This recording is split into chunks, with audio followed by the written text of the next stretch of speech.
Good evening and welcome to an immune support event. I'm Janet Jacks. I'm the founder of Goodness Me along with my husband Scott, and we are now 39 years and 4 months old, and what a journey it's been.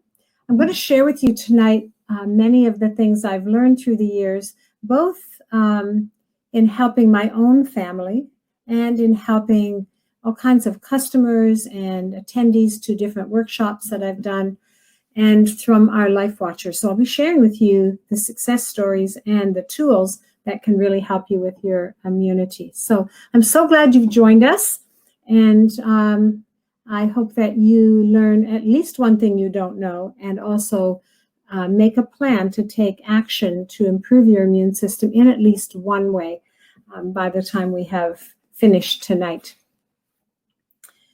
So we always think about immune system when the weather starts to get cold. We start thinking more about developing colds, about the winter season, and we start to get more interested. I think the summer sun and certainly the weather we've had today make us feel healthy and like nothing can touch us.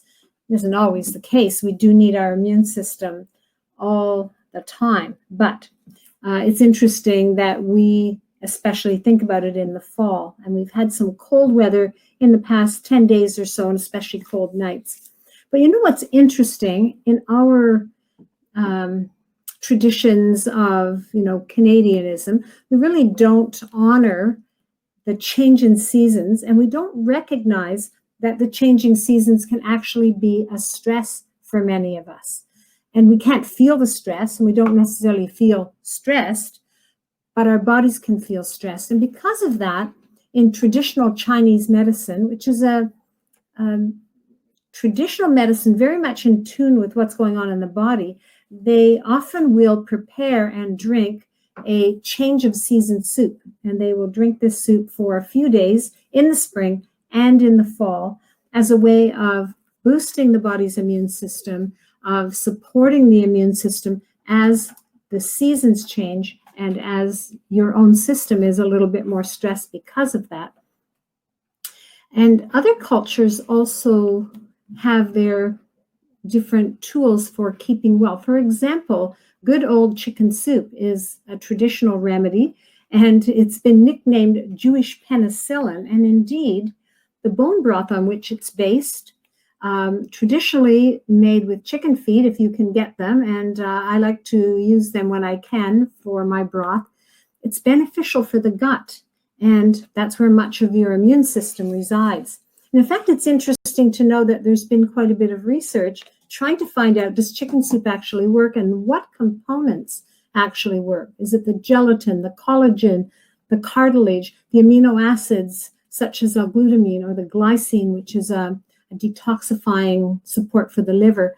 Does it work, and how does it work? And certainly bone broth has been touted to be an amazing tool to support your immune system, both if it is overactive, as in an autoimmune, or if it is underactive, if you're catching every cold that goes along. And I was intrigued by that, and I developed my own version of, quote, change of season soup, but it's something that you can use anytime, but especially, all fall and winter. And I call it super nourishing chicken soup. And this is a recipe in my book, Discover the Power of Food. And some of you will have that book, and you can look it up on page 364. It takes a long, slow cooking time, but it doesn't take a lot of your time. And you could start it before or after supper one evening and enjoy it for supper the next evening without a lot of work, just long, slow timing. So it's delicious. I should mention that the change of season soup found in traditional Chinese medicine doesn't taste very good. And so the version I made is meant to be family friendly. It tastes delicious, easy to make. And then you have a hearty meal ready for usually several meals throughout the week if you make it once a week. Let's stop for a minute and think about what the immune system is. So it is just that, it's a system. It's not a single entity. It's a complex network, and it includes cells and tissues and organs that help fight infections and intruders. So, you have your B cells and your T cells and your lymphocytes, and you have things like your tonsils and your thymus gland. So there are a lot of parts to the immune system. And in order for it to do for us what we need, it requires balance and harmony. People often talk about boosting the immune system, but what we actually want to do is balance the immune system so that it can defend you against enemies, but also recognize what is not an enemy, and not overreact to something that is safe. And so the immune system is often ignored, but when we're healthy. But if you've got a cough that's going on, and you can remember times in the past when you've had that cough that just won't go away, or a cold that just seems to keep returning, or maybe a case of shingles that's lasting a long time, you want your immune system to be activated, and you want it now. So we really get interested in getting it fixed. You also might want to know where your immune system is. And I hinted at that in naming some of the different organs that are involved. But it was actually really surprising when a few decades ago, I learned that 70 to 80% of the immune system, maybe more, is located in the gastrointestinal tract. Now, we tend to think of the immune system in the mucous membranes of our nose and our throat, because upper respiratory infections settle there. But although our mucous membranes are part of our immune defenses because they can trap and fight germs, the biggest repository of immune cells is actually in our gastrointestinal tract. 70 to 80% of our immune cells are there. And so we need to pay attention to that, because that means it is very important. Other parts of the immune system include your skin, because it helps prevent germs from getting into the body, and white blood cells, which of course fight germs, and then the different organs of the lymph system, like we mentioned, the thymus, the spleen, the tonsils, the lymph nodes, the lymph vessels, and the bone marrow, because they produce, store, and carry white blood cells. And so there's many parts to the immune system. And in order to make it work the best it can to protect you, and especially in these times, you want to bring harmony and balance to these different components of the immune system. You want to educate them. You want to empower them, because they are meant to protect you. So how can we make them do that even better? There's two kinds of immunity, or two lines of defense. And the first is innate immunity. And this is the immunity we're born with. When a baby is born, there's a sterile gut, does not have any good or pathogenic bacteria in the gastrointestinal tract. And when the baby is being born vaginally, it picks up the mother's microbiome, the mother's beneficial bacteria, which coat the baby. And then in breastfeeding, there is an additional amount of good bacteria. And so the baby is inoculated with good bacteria. And if mom has a healthy balance of good bacteria, then that is a good start for the baby. Now, if a baby is born by cesarean section, they do not have the opportunity to have that inoculation, that initial inoculation of good bacteria from the vaginal tract. They can pick some up from skin-to-skin contact, and so that is really important, and is a procedure that is generally encouraged now in childbirth, to put the baby right against your skin as soon as he or she is born, and also in those early days and weeks, and also, of course, from breastfeeding. But if a baby is born by cesarean, there can be an increased risk of different kinds of things that are associated with the gastrointestinal tract and immunity, such as an increase in autoimmune conditions, for example. The baby also, of course, is born with mucous membranes and skin that are part of the immune system. And then taking in these beneficial bacteria right from birth, these begin to educate your immune system. And so right from birth, the bacteria educate the immune system and show it how to work properly. And we want a diverse gut flora, established early in life, so many types of bacteria and fungi and other microorganisms, and all together will teach the cells of the immune system that not everything is bad, and help the immune system to develop to know what is needing to be defended and what is safe. So your innate immunity is your first line of defense, and it will work all your life. It performs an immediate response to different kinds of invaders, and it defends the body in most cases. Some of the other things that can affect it are genetic factors, and of course, the health of the mom while she's pregnant and giving birth. So the other kind of immunity is an acquired immunity. And we also call this an adaptive immunity, in which the body, through exposure to different kinds of diseases, bacteria, and so on, develops antibodies against them.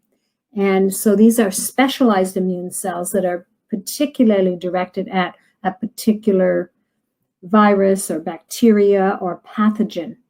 And so being exposed helps us develop this acquired immunity. And we continue to acquire immunity to different things through our life. For example,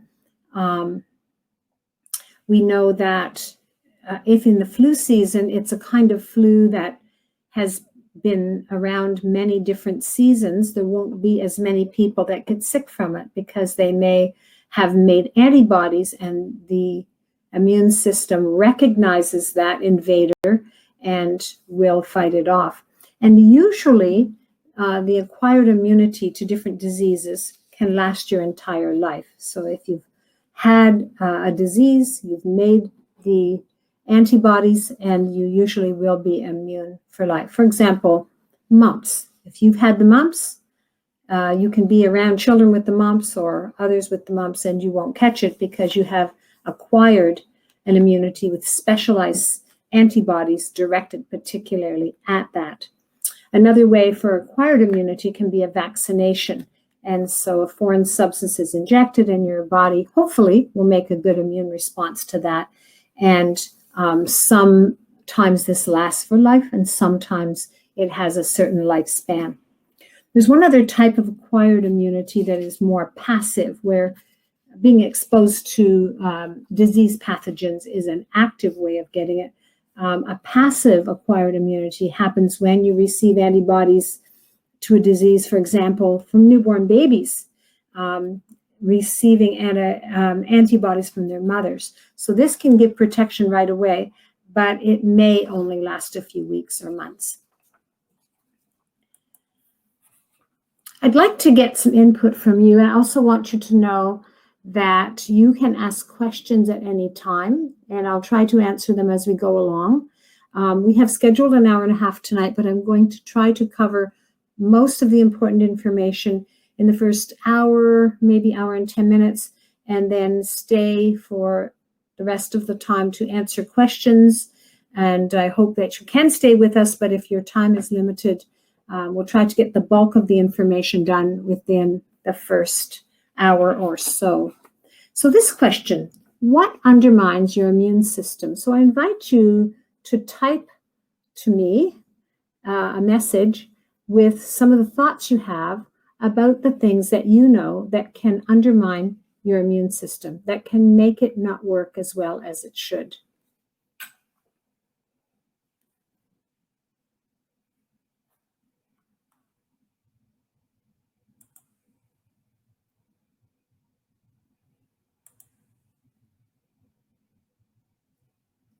Now, I am not seeing where I'm going to see the chat, so I don't know if anyone has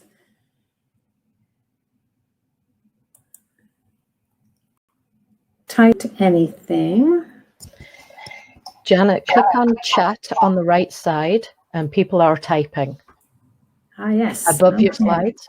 Ah, lots of things. Okay, so lack of exercise, yes. Environment, yes. Both the emotional environment and the physical environment that you're exposed to. Poor diet, sugar, lack of sleep, poor gut bacteria, antibiotics. What else have we got? Let's see.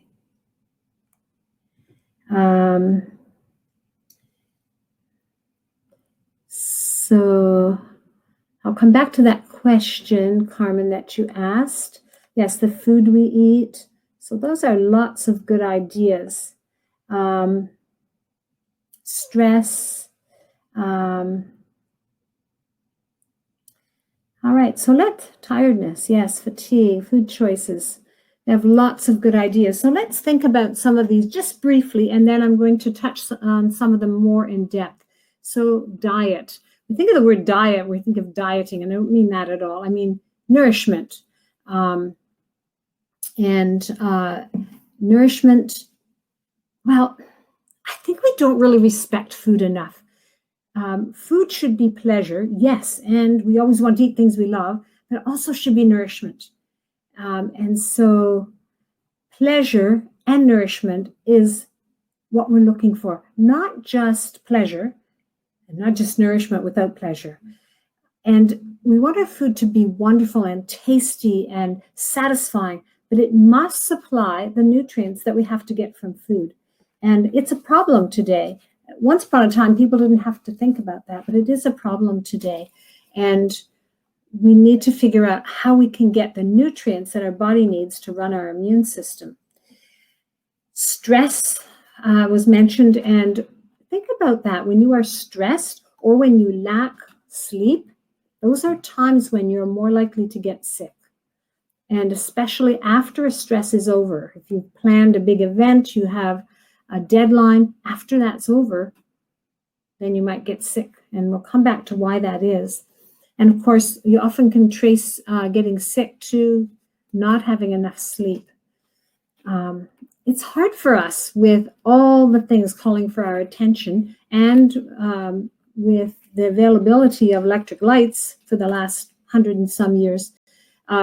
People have been able to stay up longer. It used to be they had to go to bed early, and especially in the winter, a long night's sleep, because they could burn the candle, but they had to make the candle too. And so they tended to go to bed quite early and have long winter naps and long winter sleeps and shorter sleeps in the summertime.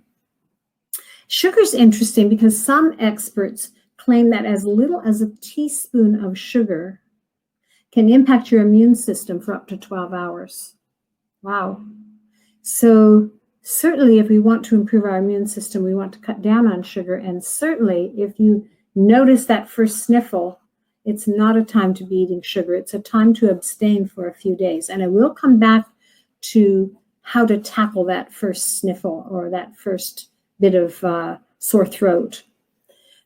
Antibiotics, marvelous when we need them. And when we overuse them, we actually impair the body's immune system by killing off a lot of the good bacteria. And it can take a long time to get that back in place if we don't take strong action. I want to mention too about sugar. It's not only undermining our immune system, it's spiking our glucose, and blood sugar elevation is also a risk factor for our immune system.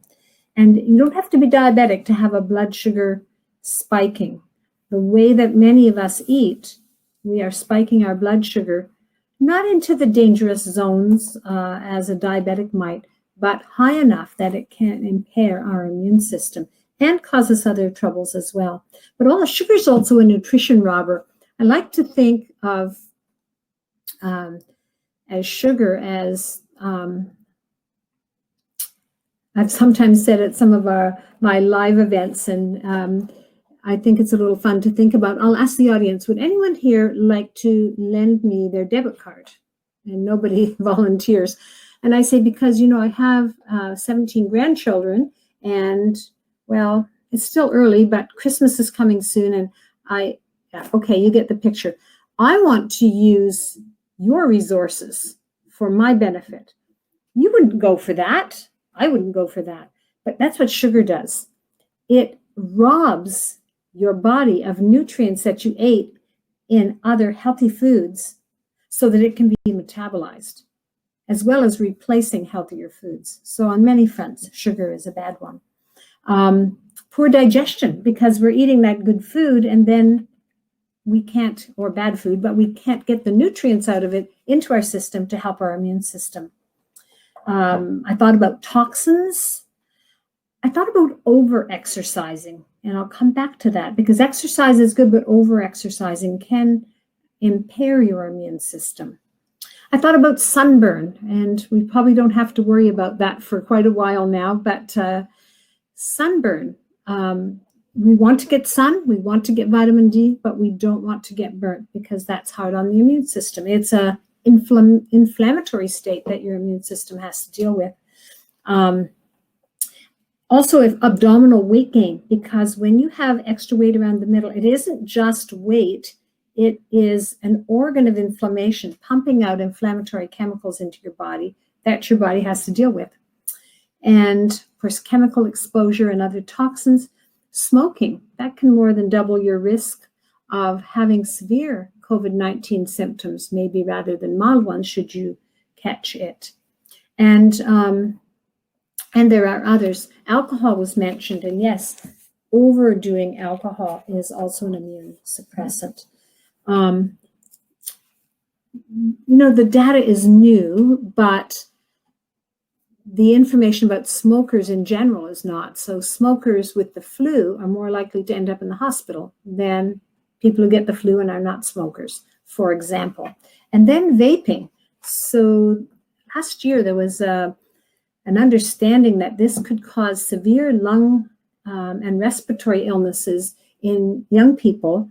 And the data between vaping and COVID-19 are only beginning to emerge, but it was recently reported that young adults who vape are 5 times more likely to receive a coronavirus diagnosis. Now, that's only based on a short sample. Over time, we're going to see if that's actually true.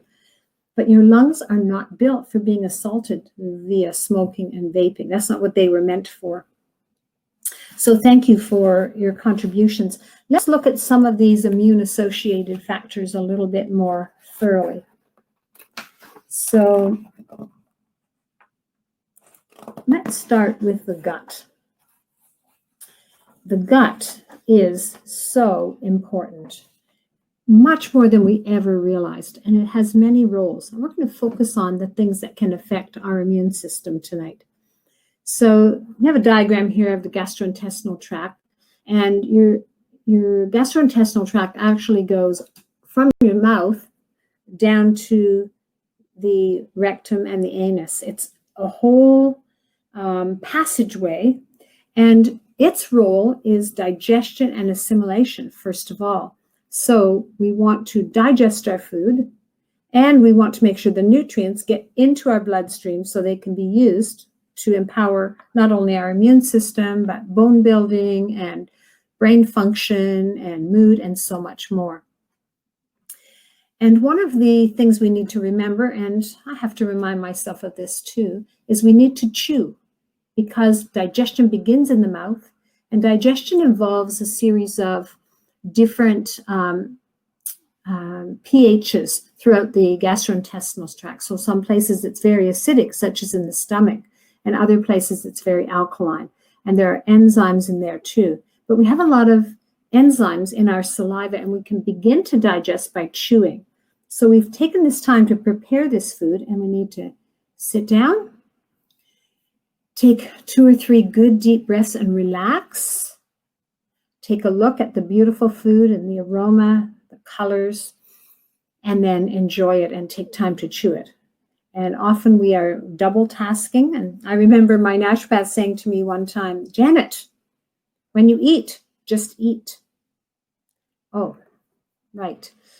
Because we often are trying to do so many things that we don't take time to just relax and enjoy the meal. So relaxing and breathing tells your body that it's okay to digest and that that energy is not needed to help you survive whatever task you are doing.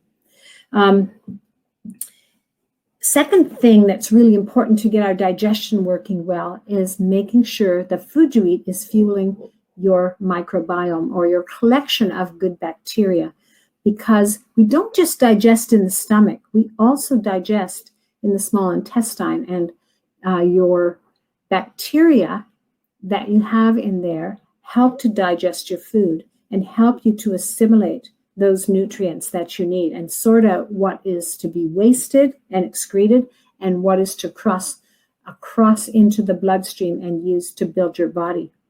And so you want to feed your microbiome. And some interesting research has been done where they fed, just a few junk food meals to volunteers, and they could see the microbiome changing, and then feeding them healthy food. And again, they could see the microbiome changing.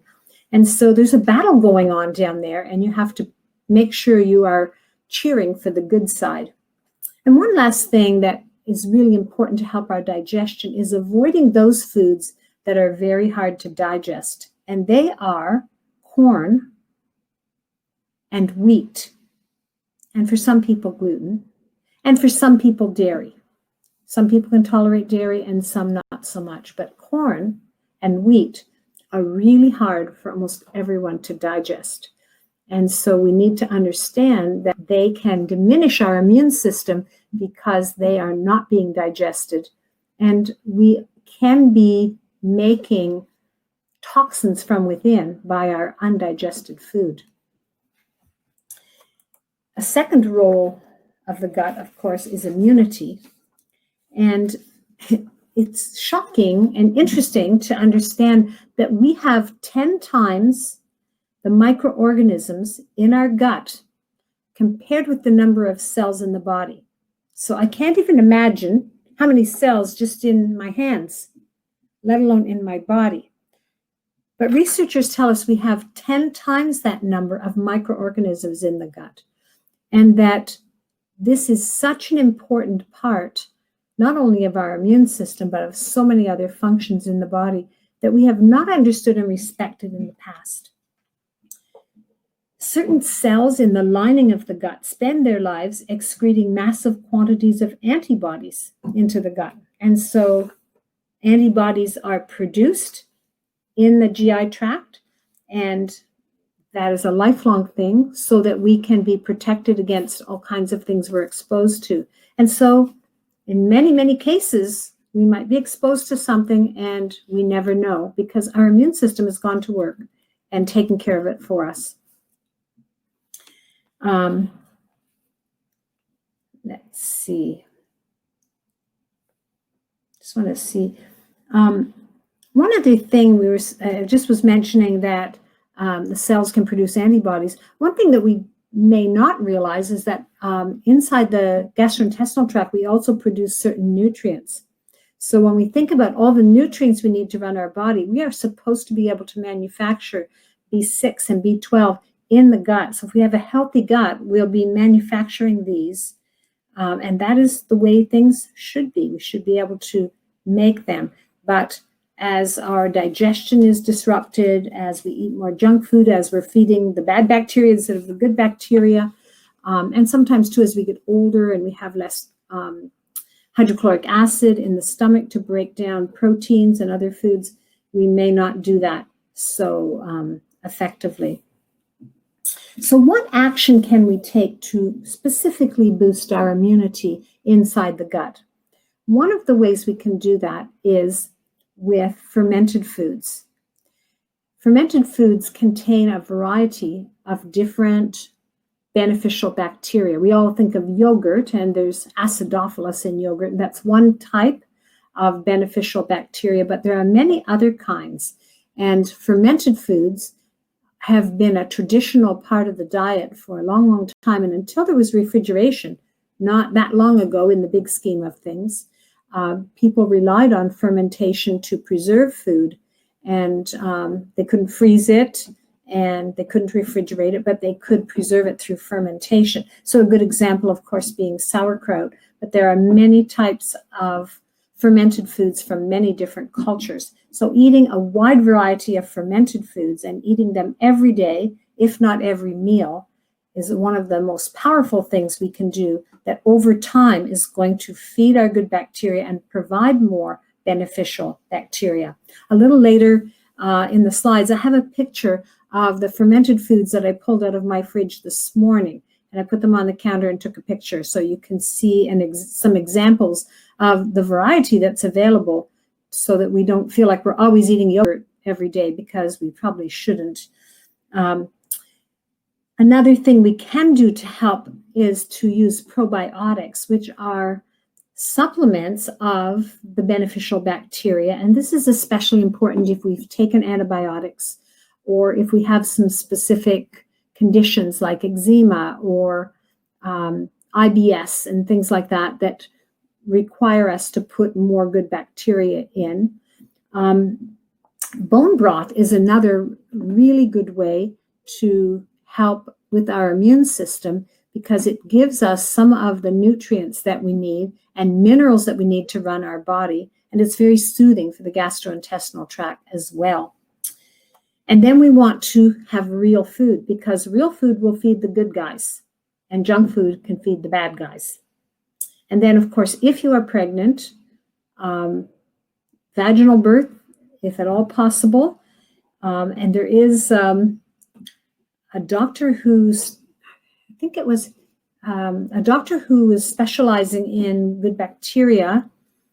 His wife worked in the medical field as well, and she was developing a way for those who had to have a cesarean to actually gather up the secretions from the vaginal tract right before the birth, and then swab the baby with that after he or she was born by cesarean, which to me seems like a positive step in the right direction to help inoculate that baby with those good bacteria. And of course, breastfeeding wherever possible and for a longer time than perhaps we have in the past.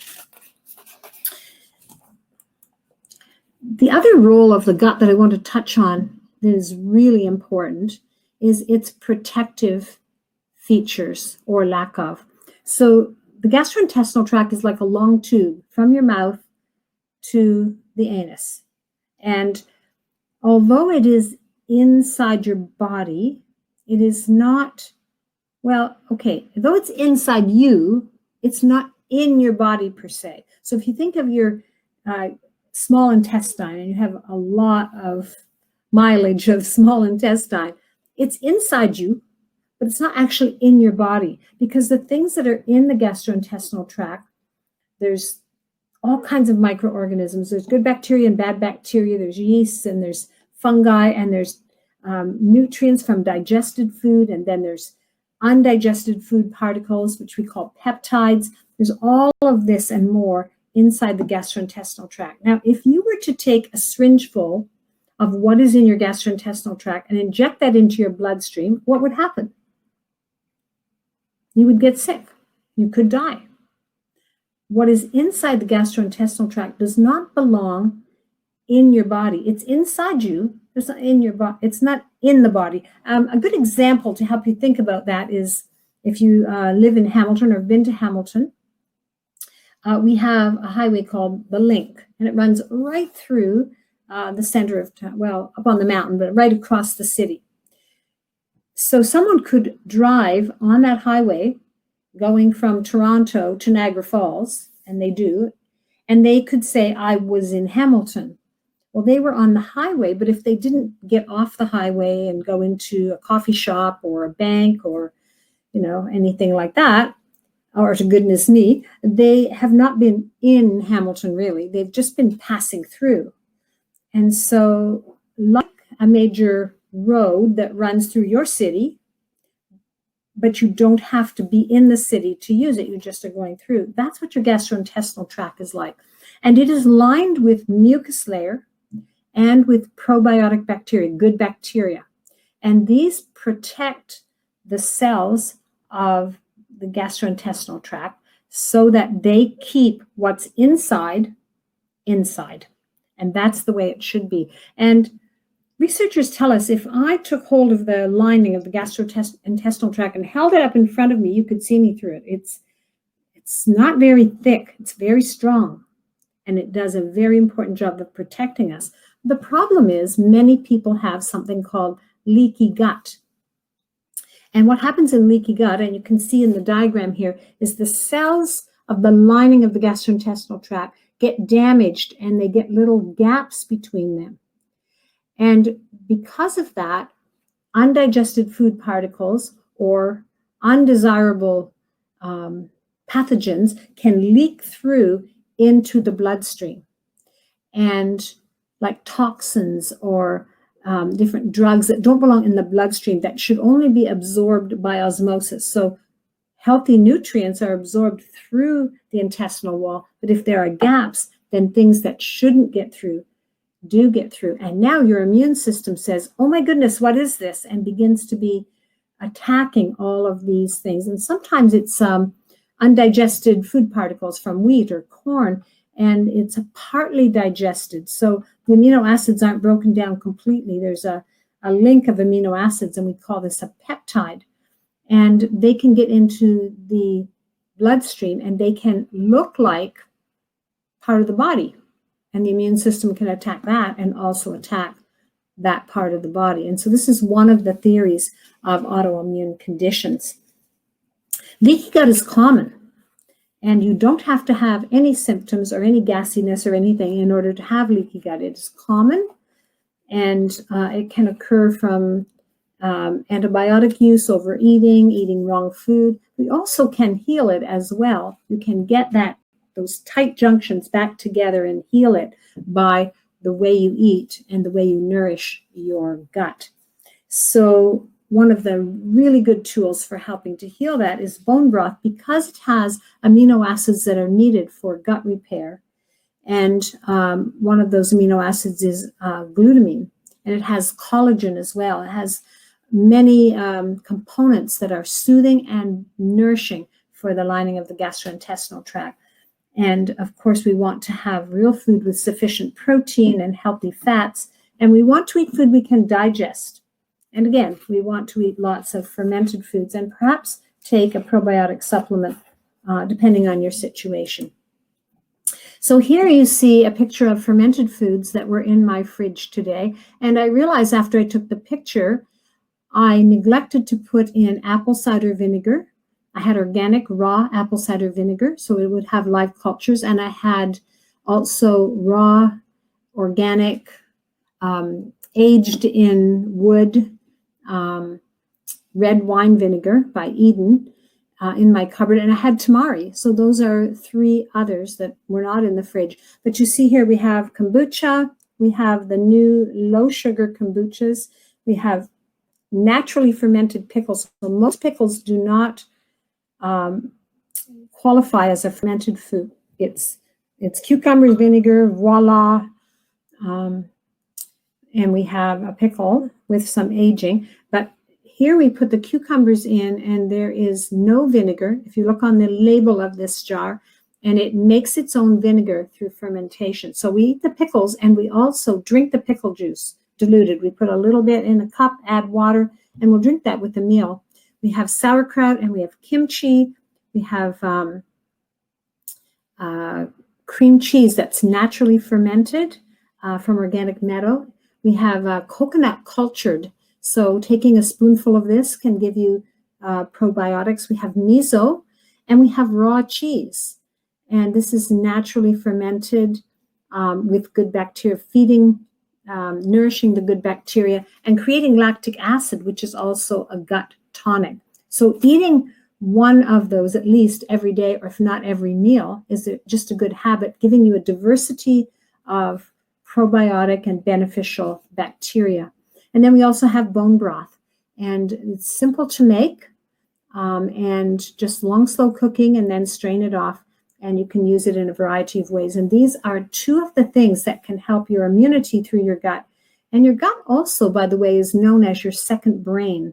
And we think that's pretty far away from the brain, but it's called the second brain, and it has a lot of power toward things like anxiety, even blood sugar control. It's amazing the things we're learning about the gut. I'm just going to add this in. Not everybody needs this, but as I was preparing, I thought about this. If you have a disrupted gut system, you have a lot of gas, you have irritable bowel, you have poor digestion, poor elimination, this is a great tonic that you can use. And I actually gave my kids this tonic when they were still at home and young.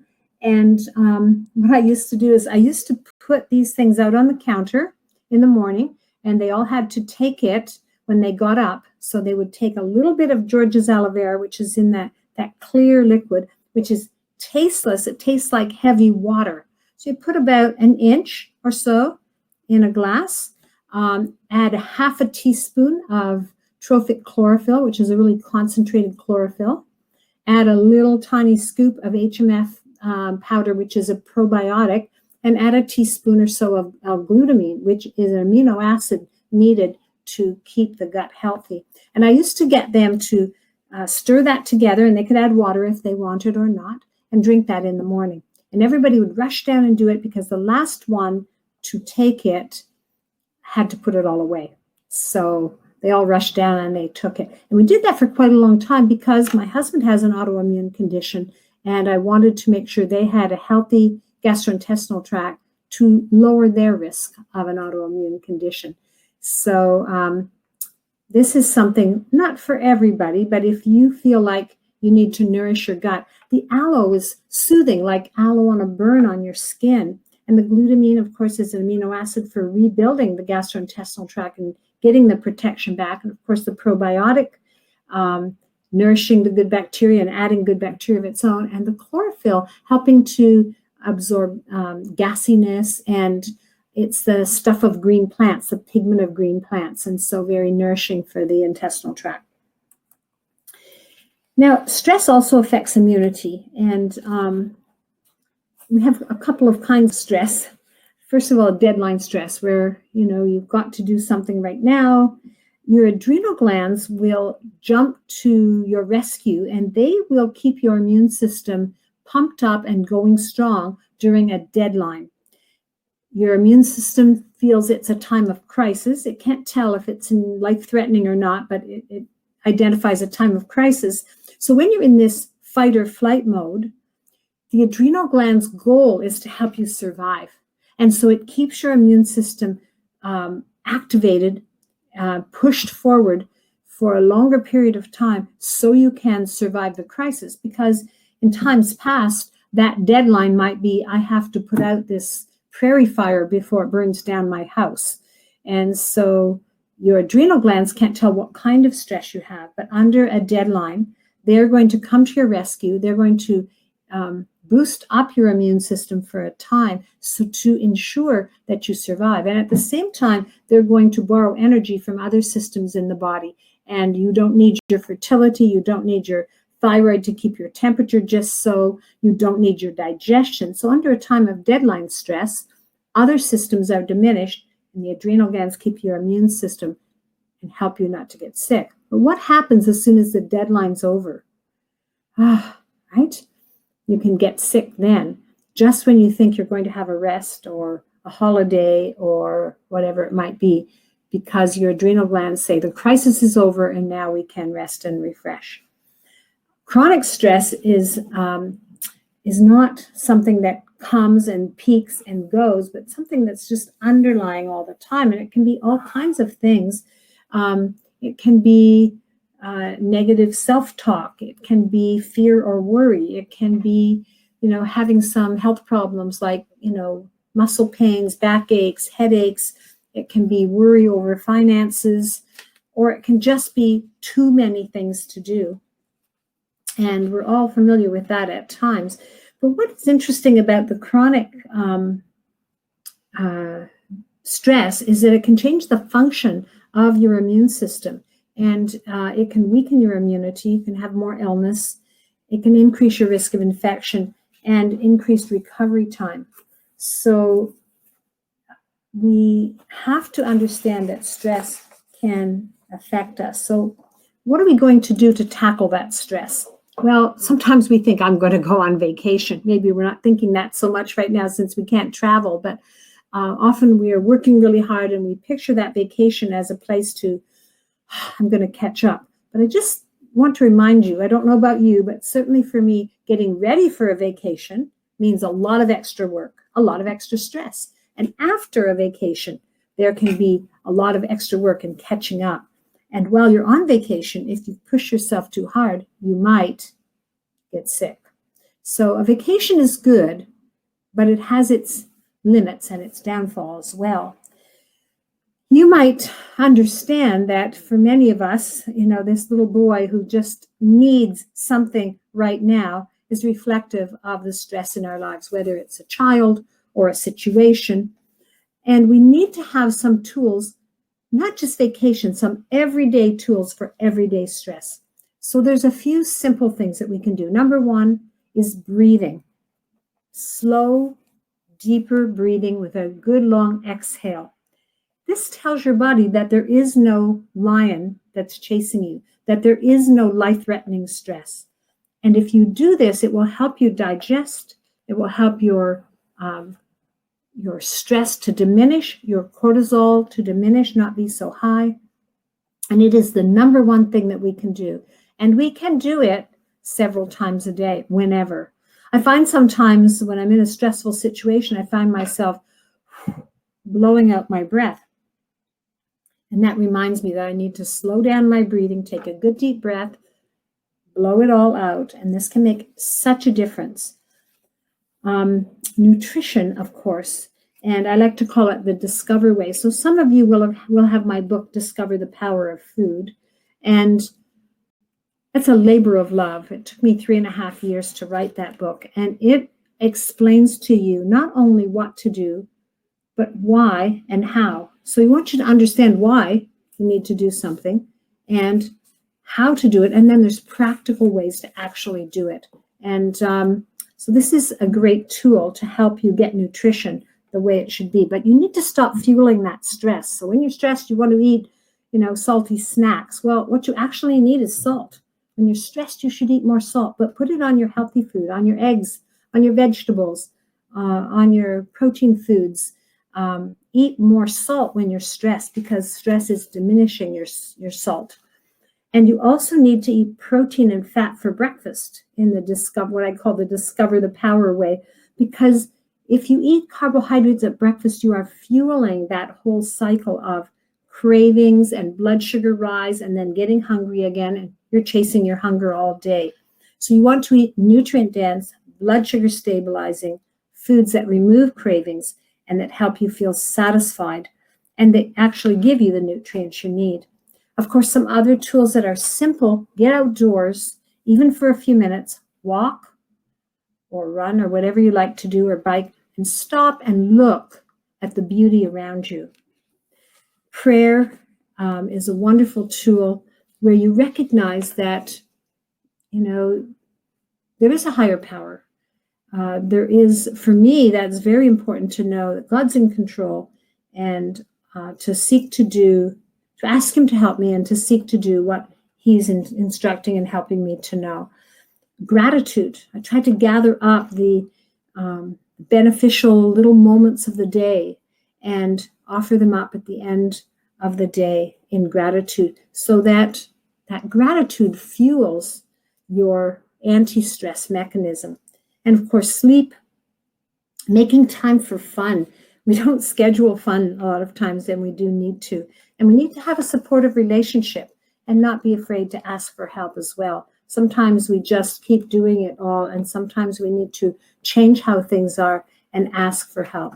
I know there were some years where I hired a student to come in after school and do a lot of the tasks that needed to be done so that I had more time for the things that only I could do.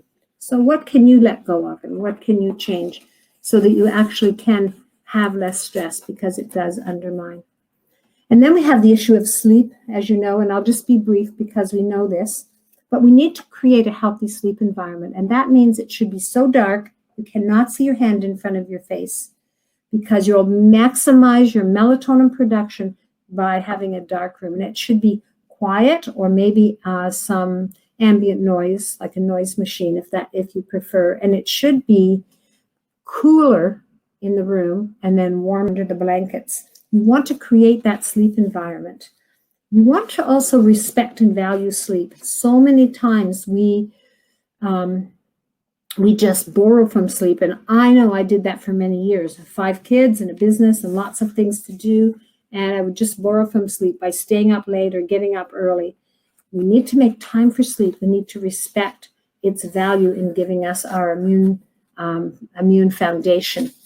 And we also need to know that there's different stages of sleep, and we want to sleep deeply enough and long enough that we can go through those 5 stages of sleep. And we generally go through them several times a night, each cycle getting a little bit shorter as we go.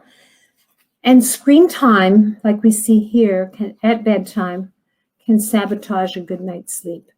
It's too stimulating for the brain, and of course the lights as well. And we'd be best if we could leave the screen time for an hour before bedtime. And that can be hard because there are so many things we want to do and need to do online. But recognizing that that light stimulation can fragment your sleep and lead to insomnia.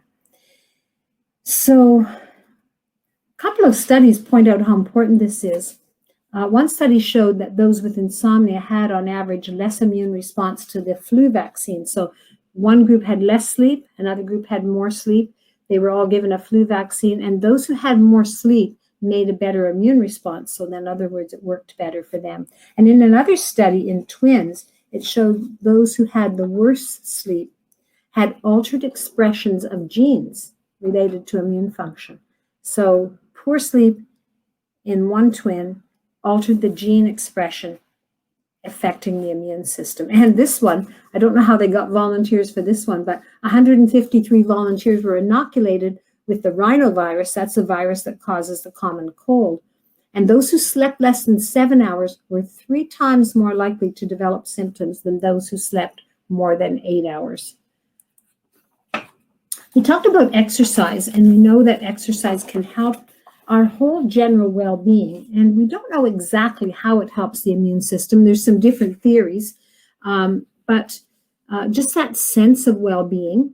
One theory is that it helps flush bacteria out of your airways. Now, these are not proven theories. These are ideas that scientists have and they want to study, or that exercise helps our antibodies and our white blood cells to circulate more rapidly and be more ready and to find intruders and tackle them. Also, when we exercise, there's a brief rise in body temperature, and we know that your body will create a fever when you have to fight an infection, and having a deep hot bath can raise your body temperature and help fight infection, and exercise can create that rise in temperature for a while too. And of course, exercise tackles stress for us. So exercise is good for us, but don't overdo it, because some studies show that strenuous exercise for more than an hour and a half, say, with a heart rate of 75% or more of your maximum, can temporarily decrease immune function. Or elite athletes who overtrain tend to suffer from infections more frequently than others. So we know exercise is good, but over-exercise is not. High blood sugar increases our risk. And you know, if we're working and mindlessly eating or grabbing anything that we might be eating a lot more carbohydrates and starchy refined foods than we realize, and things that contain sugar as well. Now, first of all, we know that those with type 2 diabetes and other metabolic conditions are at higher risk of complications from COVID-19. And we know that the food you eat can actually change these metabolic conditions. I have seen it many times myself in the classes we've taught. So in my book, Discover the Power of Food, we lay out a simple, effective plan to reverse this trend. So it's not just those who are diabetic who can have an elevated blood sugar. Kids can have an elevated blood sugar too. And it's on the path to diabetes, and it may be decades before we develop it. But this can put you at greater risk of infection and of different kinds of problems related especially to COVID-19. Because with diabetes and high blood sugar can come abdominal weight gain, which is an inflammatory condition, high blood pressure, and of course, diabetes. So we can change these metabolic things. We can change the blood pressure, the cholesterol, the abdominal weight by the way we eat. And so we need to understand that high blood sugar puts us at risk not just of heart disease, but also of more infections and more risk of developing severe symptoms should we get COVID-19. These are the two books I've written on. Discover the Power of Food is explaining healthy steps to transform your life. So it takes you step by step and helps you see how you can transform your food and lifestyle factors to make yourself healthier, stronger, more energetic. And this is, I'm so proud of this book. I'm so glad that so many people have found it beneficial. And it is 464 pages long, and it's just $29.95. But for you who are attending this seminar tonight, you can have $10 off this book between now and the end of September. So for $19.95, you can have all of that information plus more than 100 recipes. After that, some people wanted more recipes, and I wrote Share Goodness, and it has over 100 tips and tricks and recipes to complement if you want more ideas. So eat yourself healthy. Now, nutrition fuels immunity, and we often think, well, I should eat more salad in order to be healthy. Well, it depends a lot on what ingredients go in, and it depends a lot on what you put in the dressing. But let me give you the short course in the foundational foods you need to build your immune system. First of all, you need protein. You need protein vitally to build and repair body tissue and to fight viruses and to fight bacterial infections.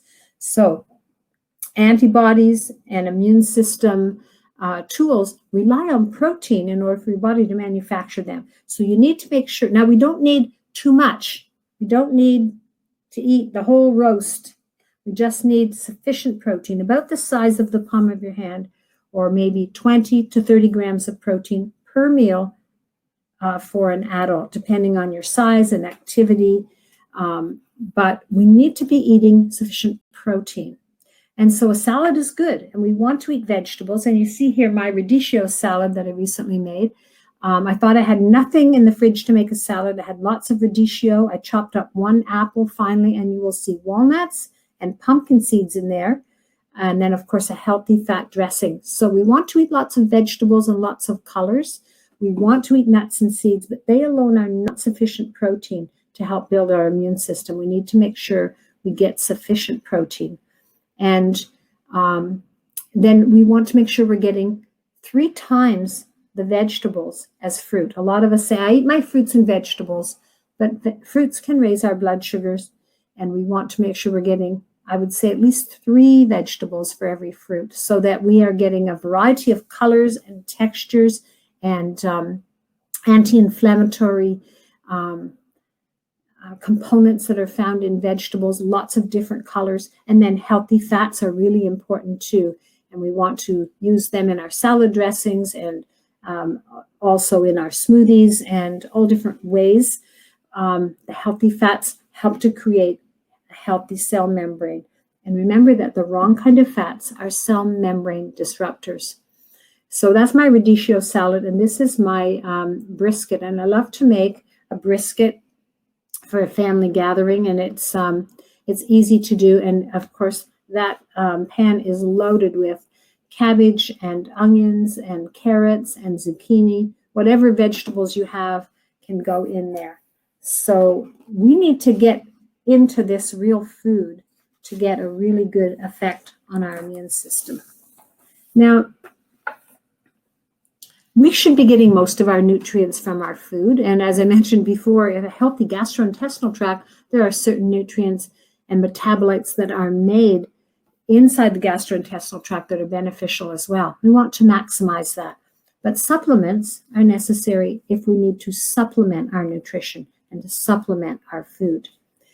And there are many different nutrients. Every nutrient that your body needs that's essential has unique and important roles that it must play. And there are many nutrients that can improve your immune system, making sure you get enough vitamin C, getting enough vitamin A, getting enough selenium. These things are needed for the growth and function of your immune cells. But if I had to boil it down to what are the most important supplements that we need to make sure that we have enough of to make sure our immune system works, I chose these two. I chose zinc because so many people have marginal zinc status, and you cannot manufacture minerals in your body. You have to get them from your diet. And we also can store some minerals like iron, but we cannot store zinc. So it needs to be replenished on an ongoing basis. And it's necessary to have zinc to empower the lymphocytes that tackle viruses and bacteria. So in order for us to tackle viruses and bacteria, we need zinc to empower the lymphocytes, so the lymphocytes can tackle and handle the viruses and bacteria that we come in contact with. And when we think about the food for zinc, oysters are number one. So if you love oysters, that is the best, the single best source of zinc. And next best are animal products like beef and lamb and dark chicken and seafood, because the zinc in these animal products, seafood and meats, are better absorbed than those in vegetarian foods. And those who are vegetarian, I think, oh, what about me? What about me? Well, you can get zinc from legumes and pumpkin seeds and dairy products and so on, but absorption can be diminished with these things. And so you may need to eat or consume more zinc, a little more zinc, if you are vegetarian than if you are getting it from meat. Someone I know had a low zinc status and was recommended to eat 2 servings a day of meat or chicken or seafood to make sure that they were getting enough zinc to raise their status. So I thought that was interesting. You know, we only require 8 milligrams on average for women and 11 milligrams on average for men. But we do need more in certain circumstances. We need more for vegetarian or vegan. We need more if we're male because zinc is lost in the sperm. And breastfeeding, we need more zinc during pregnancy and breastfeeding. We need more zinc if we're diabetic, and we need more zinc if we're getting sick. And hence, some of you might be familiar with having a zinc lozenge. And years ago, some decades ago, they were studying the growth and development of children, and they were giving them zinc for growth and development. And the kids who could not swallow the tablets, but who rather were chewing or sucking them, had fewer colds than those who could swallow them. And through that, they found that putting zinc right on the throat, if you're starting to get a tickle there, is a really good thing. And what I often do, I have this Canprev zinc at home. It's 25 milligrams. So if I only need 11 milligrams, I don't actually have to take it every day. I could take it Monday to Friday and skip the weekends, for example. Or I could take it, 3 or 4 times a week. But it's also okay to take it every day. We don't want to go too far over, but it would be all right to take it every day. But if I am getting sick, I might open up one of those capsules and just, with a zinc lozenge, you only need 5 to maybe 10 milligrams. So I might take a quarter of that, put it in a little egg cup of water and gargle it and then swallow it so that the zinc is actually touching the throat if we have a little bit of a sore throat or a tickle. You could, of course, also have zinc lozenges, and they're meant to be taken more frequently at a smaller dose just when you have that tickle. The other thing that I would suggest is your vitamin D. Vitamin D, we're thinking it isn't just a vitamin. It has hormone-like activity. And it's interesting to note that every cell in your body has a receptor for vitamin D. That means every cell needs vitamin D. And so we're thinking it has hormone-like activity, not just a vitamin, but much more. And the list of things that vitamin D will do is impressive. But when it comes to the immune system, In one study, so let me go back. Best way for you to know if you need vitamin D is to have it tested. And you should be able to ask for it at the lab without a doctor's requisition and pay for it yourself. Only certain people can get it for free and covered, such as maybe people with cancer and bone osteoporosis and things like that. For most of us, we need to pay for that ourselves. But you want to find out if you have enough, because you might have a deep tan, been out in the sun all summer, and not have enough D. Or you might be, an indoor person and very pale and never get out in the sun, and you might have enough D. And so it's strange, but it's true. We need to find out. And we need to make sure we need to have enough, that we do have enough D. So the test that you want is called 25-hydroxy vitamin D. 25-hydroxy vitamin D. And the range of normal is considered 75 to 250. And you want to be somewhere in the middle there, maybe 150, maybe 175. You don't want to be down at 75. And interesting thing, I had been taking vitamin D for a long time, about 2,000 a day, which, we're recommended take 1,000 or 2,000 vitamin D a day and you're fine. I've been taking 2,000 vitamin D for quite a while. First time I tested my vitamin D status, it was 72. And I was shocked because I was already taking vitamin D. And so I need more vitamin D than that to keep my level where it needs to be. So I just recommend you get that tested and see what you need to keep your vitamin D where it is ideal. In one study, they looked at children whose vitamin D status was half of sufficiency. So sufficiency is considered 75 at the bottom. They had perhaps 40. So they had about half the sufficiency. They had 11 times as many colds as those who had sufficiency, as those who had 75 or more in their level of vitamin D. And that is an impressive difference. Also, vitamin D is so important. And I remember 6 or 7 years ago, my sister was ill. And I said to her, have you tested your vitamin D? Oh, I take vitamin D, she said. I said, no, you have to test your vitamin D. And when she tested it, she said, I take it. And she was taking 1,000, and she was taking it sometimes sporadically. Her level was about half the sufficiency. It was about 42, something like that. And she actually died of cancer. And we don't know how much of a role that plays, but we do know that vitamin D is important for your immune system, and your immune system is important for cancer, for fighting off cancer. So just encourage you, if you're going to pick 2 things to supplement your diet, zinc and vitamin D3, and we want to have this from basically the beginning of October through to the beginning of May anyway, when we're not getting the sun exposure we need to make vitamin D. There's 2 other things I want to point out to you that I love. So although vitamin D and zinc are considered nutrients that supplement what we're getting from our diet, this is a remedy. It's called Fairphos. And not very many people know about Fairphos, but I love Fairphos. You see this little bottle? It's about this high, like that. And it has 500 tablets, tiny little tablets. And if you put the tablet in your mouth, it just dissolves. And it says on the label, fever, inflammation, and colds. At that first sign of a sniffle, I want you to recognize something. The first time you get a little sniffle or a tiny bit of a sore throat or a tickle in your throat, this is a clear sign to act swiftly and strongly. You see, when you're exposed to a virus or bacteria, your body is fighting with everything it has for 24 to 48 hours. And then when it can no longer keep that virus from replicating anymore, and it replicates enough, it crosses the line and you get that first sniffle.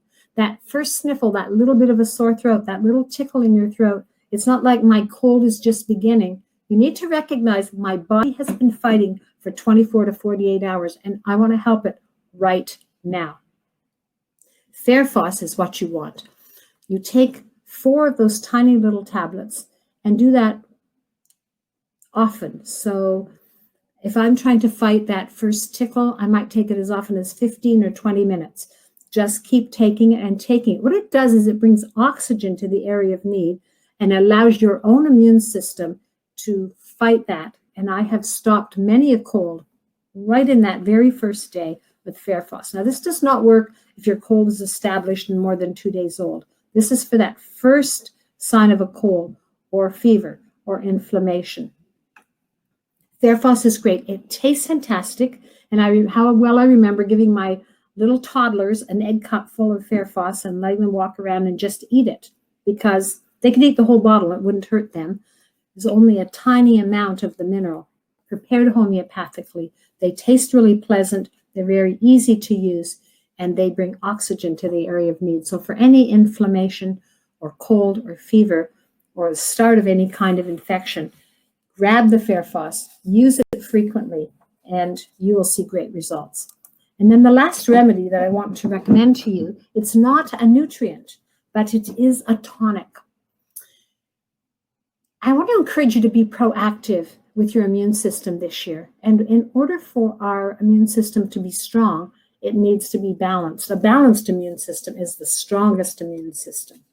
And so I'm going to encourage you to use Deep Immune as a tonic all through the fall, winter, and spring season. There are so many tools we can use besides vitamins like vitamin C and D and zinc. It's vitamins and minerals, but there's tools like, antiviral, super mushrooms, quercetin, which is now being studied for its antiviral effects. But if I had to pick one thing, I would pick Deep Immune. Now, if you have an overactive immune system where you're reacting strongly to things that your body should say, that's okay, this can help to calm that down. And if you have a low immune system where you're getting sick too frequently, this can help to boost it. So it is based on adaptogens. And what adaptogens do is they help your body adapt to the demands, and they help build your body's general resistance to threats by adapting to what the body needs to regulate and bring the immune system back to balance. And this is backed, first of all, by centuries of these herbs, by centuries of use in traditional Chinese medicine, but also backed by modern research. So there's no better way to strengthen your immune system than Deep Immune. Now, it comes in different formulas. This is the original formula and the one I usually use. It comes in a kid's formula, which just has 2 of the herbs, but the original has 8 herbs. I myself have not hesitated to give that to my children or grandchildren. But if you want to follow the label recommendations, you can choose the one for kids. I do know of a naturopath who has 7 children, and he uses this formula and gives it to all of them from the 2-year-old on up to the teenager and the adults as well. So you can take this on a daily basis, and it recommends to take some morning and night, but even taking it once a day will help to lessen the tendency to frequent colds or flus or infections and other immune-related illnesses. And it will reduce excess inflammation and strong overreactions as well. And because it's a liquid, it's very easy to absorb. So I just put it in a little bit of water and get these very powerful adaptogenic herbs, including mushrooms and astragalus and pseudo ginseng, Siberian ginseng, which is not a true ginseng. It is safe to use with children. And licorice, which is interesting because there's been studies lately on glycyrrhizin, which is a component of licorice that may help to protect against viruses specifically. And so that also is found in here. So this combination of 8 different ingredients that can be very beneficial. So let's talk for a minute about COVID. So what about that? Because we're talking about the immune system, but of course we all want to know how we can avoid COVID, or if we do get it, not get very sick. Well, the problem is we don't know a lot about COVID. It is new. It's called a novel virus, a novelty. It's different. And researchers are scrambling to figure out how to tackle it and how it works. But first of all, though we don't know a lot about that specifically, we do know that there are many ways you can improve your immune system. And we do know that there are a number of groups of people who are at greater risk. And some of these risk factors can be reduced through the factors we've just spoken about. So let me briefly mention those people who are at greater risk of getting a severe case of COVID. So people who have medical conditions like lung disease, those who have diabetes. So the mechanisms, especially of type 2 diabetes, and sometimes type 1 as well, depending on what's going on in your biochemistry, but some of the mechanisms involved in diabetes and the metabolic syndrome that causes it make a perfect breeding ground for this virus to attach itself. People who have high blood pressure, which often is a feature of you're on the path to diabetes, they are also at risk. Those who have heart disease are at greater risk, and those who have cancer. And also those who have a weakened immune system from a medical condition or from treatment like chemotherapy. People who are in their senior years are more at risk. And that might be because they often have a lot of these different conditions or taking, medications for cholesterol and high blood pressure and for arthritis and maybe diabetes. And so they have many conditions. It might not just be their age, although we're not sure about that. But it's interesting that heavy drinkers also, they have an increased risk of acute respiratory distress syndrome. And if you have that lung complication, it's been responsible for many of the COVID-19 deaths. So heavy drinkers can get acute respiratory syndrome. And if you have acute respiratory syndrome, you are much more likely to die from COVID or to have a very serious case of COVID. And so those are some lifestyle things that we can change. Also, we know that smoking so far appears to double the risk of getting severe symptoms of COVID-19. And vaping, if you have severe respiratory illness from vaping, and you have lung disease and or lung disease from vaping, or sometimes even a collapsed lung, then young adults who are vaping are 5 times more likely to develop COVID-19. So again, these statistics are new and they may change over time as we gather more. Researchers are scrambling to try to bring that together. So it's really important that we not focus just on COVID, but we get our immune system in top working order for many reasons. And I want to encourage you, because if you don't change anything, nothing changes. If you want your immune system to be strong, take at least one step toward making that a reality. We know that lifestyle things like sleep and stress, drugs, overuse of antibiotics, the types of food you eat, your blood sugar spikes, all of these things influence the gut, which in turn, of course, influences our immunity. So in turn, making good choices in all those areas is going to fuel healthier gut microbiome and therefore healthier immunity. You also can influence your immunity via diet. I know one of our, we've had a 22 years of teaching LifeWatcher program. And one of our LifeWatcher attendees said, my family and I are spending a lot less time in the doctor's office just by making certain dietary changes that also gave them more energy, weight loss without trying, trimmer, healthier, more athletic bodies that had more endurance, all without effort in those areas, just by changing their food. So I want you to pack your toolbox, and I think these first two are examples of essential nutrients. You must have the nutrients that your body requires for every unique function. So you must have zinc to empower the lymphocytes to tackle the viruses and bacteria. And you don't have to get it from capsules. You can get it from food. But marginal zinc status is widespread. So we need to be intentional about that. And if we're in the categories of vegan, vegetarian, pregnant, breastfeeding, if we're male, if we're diabetic, or if we are sick, we're going to use more zinc than other people. And vitamin D3. So one thing that I do, if I start to get sick, I might take 10 or 20 drops of vitamin D all at once. It does store, just to give my immune system a boost. I don't do this every day. I just do this for 1 or 2 days to give my immune system a boost while I'm trying to fight it. But generally, I consider zinc and vitamin D3 as basic foundational essential nutrients.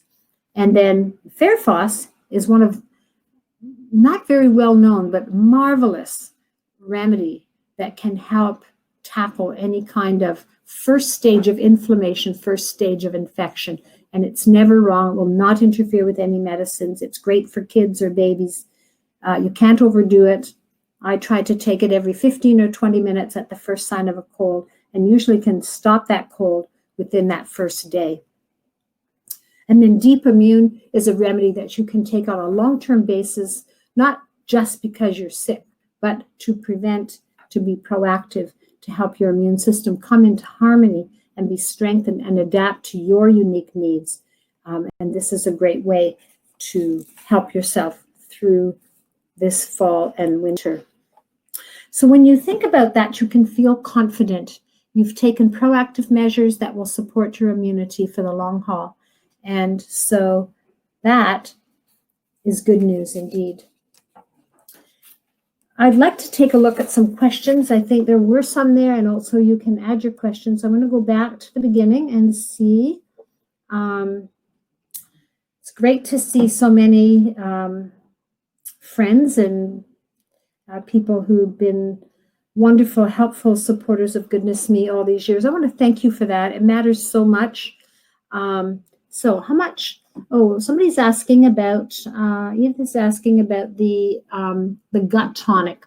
So if you were going to take the gut tonic, I would take half a teaspoon of chlorophyll twice a day. If you need to heal, if you're just being preventative, you could do it once a day. But if you've got IBS, for example, you could take half a teaspoon of chlorophyll in the morning and again half at night.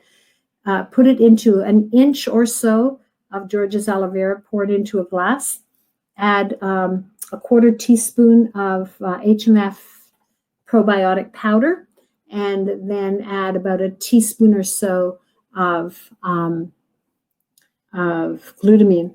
And stir that together and drink that down in the morning on an empty stomach, and then again at bedtime if you wish. And I have had people with IBS tell me over the years, I've had more benefit from 2 weeks of doing that than from months or years of trying other things. How much zinc do we need on a daily basis, Tanya's asking. So the supplement I have at home is the one I have in the picture, and it is 25 milligrams of zinc. And we just need 8 milligrams of zinc for women and 11 for men on a daily basis. And we can go up a little bit from that, but more is not necessarily better. For example, you took 75 milligrams of zinc, you might get nausea, and that's more than you need. So I wouldn't do that. I would stay around 15, 20, 25, or maybe 30 for most people on a daily basis. Rebecca asks, how helpful is garlic in helping with the immune system? I am a huge fan of garlic, and it's one of the tools that I keep on hand for whenever there's an infection. And Kyolic garlic, excuse me, has been around for a long time. I have used it for probably 30 years, maybe longer. And it has many benefits, cardiovascular benefits and anti-stress benefits, new research is showing, and also helping to fight infection.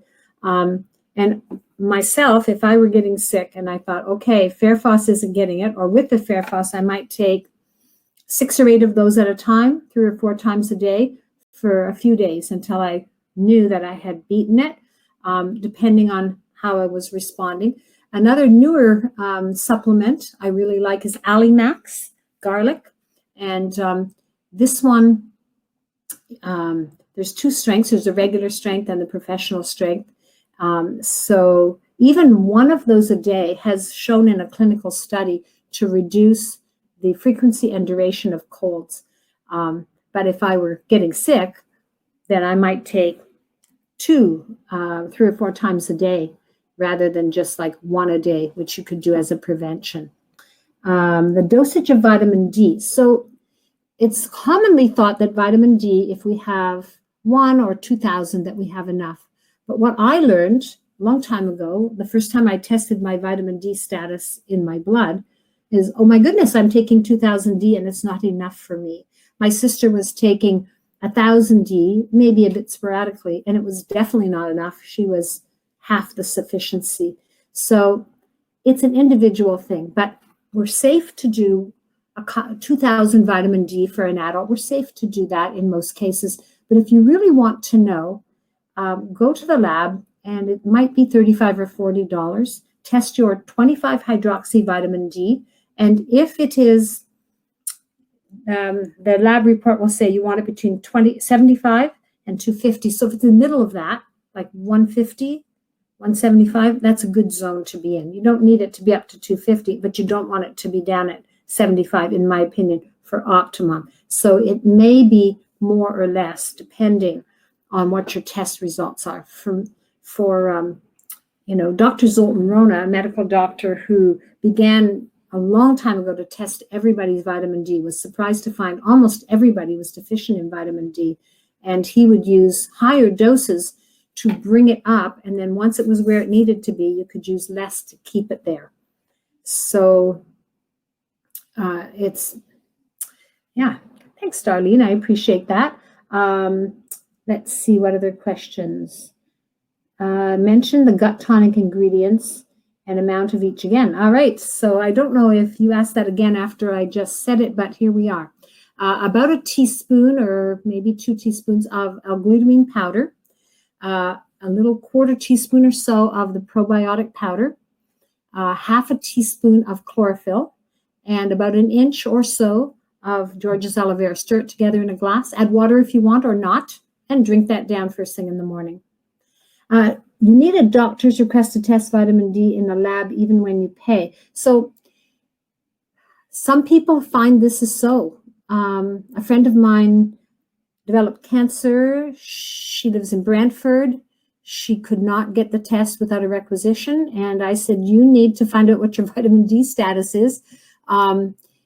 Other people have been able to walk right into a lab and get vitamin D tested in other cities. So I would try, because it is hard to get into your doctor and get these requests, but try calling the lab and saying, can I just come in and pay the $35 or $40 and find out my vitamin D, because it is extremely important. Cold showers are good for the immune system. So thank you for that, Brad. When we finish we can have a warm shower, and then we can make it warm and then cool, warm and then cool, warm and then cool. And by doing that, you're making your lymph like come out to the surface and go inward, out to the surface and inward. So you're actually helping your detox system.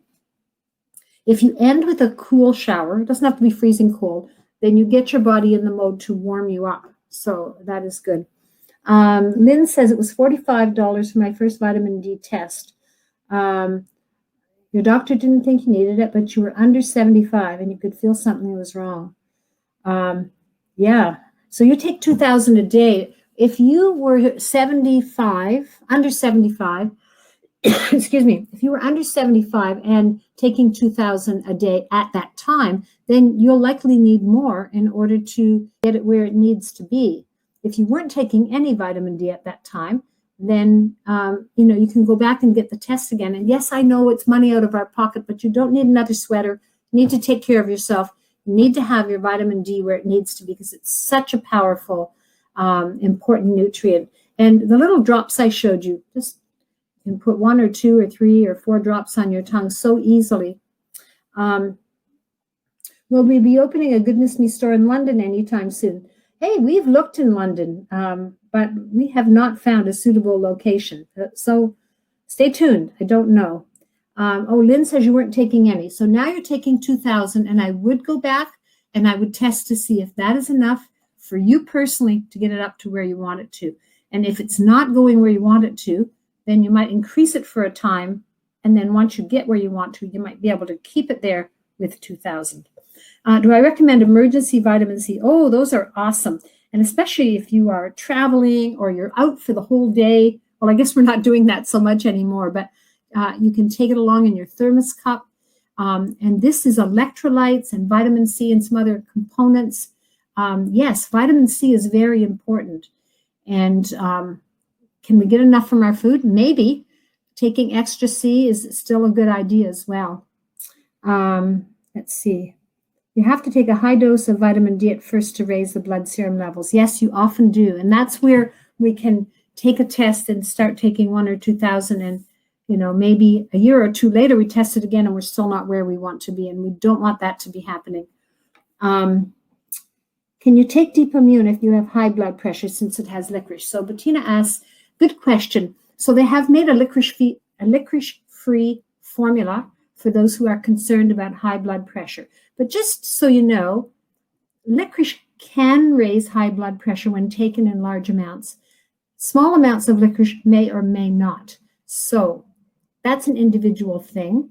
I know that my mom had high blood pressure. She wasn't taking blood pressure medication, but her blood pressure was on the high end, and she was using magnesium and hawthorn to keep that in check. And she had another herb that she would take just if her blood pressure would spike. But she was able to take licorice for another purpose, and it did not affect her blood pressure. But that's one case. So you can use the licorice-free formula, or if you want the benefits of licorice, then keep an eye on your blood pressure and see if it's bothering you. Let's see what else. Is there a link between poor immune? Oop, that question just jumped here. Where'd it go? Is there a link between poor immune system and sinus infections? Absolutely. And each of us can have our weak spots. So one of my kids, every time her immune system was down, she'd get an ear infection. Well, I'm not going to give her antibiotics every time. And so I had a liquid preparation with garlic, and I put that in her ear, and I would give her garlic as well as a supplement. And we fought those ear infections that way. What about sinus? So sinus seems to respond really well to oregano oil. But once you have had a sinus infection, you are at greater risk of having it again. Some people find benefit as well by using a nasal salt rinse to help keep sinus infections down. And there also are some great herbal formulas that we have at Goodness Me for specifically for sinus. So some that can treat sinus infection or things that can boost your immune system, but certainly, well, maybe I shouldn't say boost, support, because we want it to be balanced. But certainly Deep Immune can have a long-term building foundational effect. But then if you get a sinus infection, you need something to tackle it right away. Eva, let's see. MS, you'll be taking 3,000 daily. I guess I should test. Yes, you should test. You don't want to be too high, but you might need that or more.